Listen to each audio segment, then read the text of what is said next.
నేను నేను విజయవాడ నుంచి నాకు కాల్ చేస్తున్నానండి. ఓకే.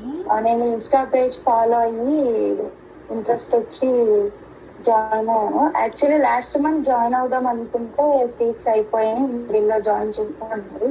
ఓకే. అప్పుడు లేదు, ఇప్పుడు జాయిన్ అయ్యాను. ఓకే. మెయిన్ థింగ్ మీలో మాకు నచ్చింది ఏంటంటే తెలుగులో చాలా నిదానంగా ఓపికగా ప్రశాంతంగా చెప్పారు. ఓకే. అది ఒకటి బాగా ప్రతి ఒక్కళ్ళు హిందీ లాంగ్వేజ్ అది చెప్పి చెప్పి చెప్పి ఓకే. అది అర్థం కాక ఫాస్ట్ ఫాస్ట్ గా చెప్పుకుంటూ వెళ్ళిపోవడం, అది ఒకటి.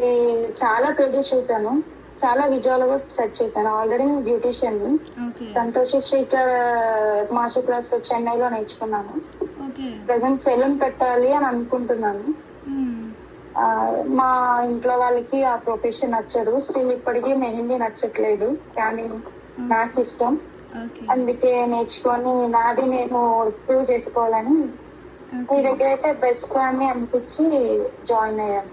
కాకపోతే మాకేం లేదు, ఒక ఒక A4 షీట్స్ ఇచ్చేసి మాకు ఒక యూట్యూబ్ ఇచ్చేసి దానిలో ఫస్ట్ ఫ్లవర్స్ వేయండి, దానిలో డాట్స్ పెట్టండి, డేట్ తర్వాత ఇంకో యూట్యూబ్ ది తీసుకొచ్చి ఇంకొక గూగుల్ లో చూసి ఈ డిజైన్ వేయండి.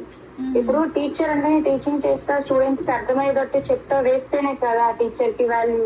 అవును, డెఫినెట్ గా అదే అది అది లేకుండా మేము చేయలేము కదా, చాలా మనీ కూడా వేస్ట్ చేసుకున్నాం. అందుకే నమ్మకం లేక నేను మెహందీలో చాలా వరకు వెయిట్ చేసి ఇప్పుడు మీ పేజ్ డైలీ చూస్తాను. డైలీ ఒక పోస్ట్ వస్తుంది, డైలీ ఒక ఫ్లవర్, లేకపోతే అసలు బ్రైడ్ ఫేస్ అసలు సింపుల్ గా వేసి చూపించేశారు. నేను అక్కడ ఓకే, ఇది పైగా చెప్పడం కూడా తెలుగు అందరికీ అర్థమైంది, సింపుల్ వేలో చెప్తున్నారు. Pin to pin, point to point ప్రతిదీ వివరించి చెప్తున్నారు.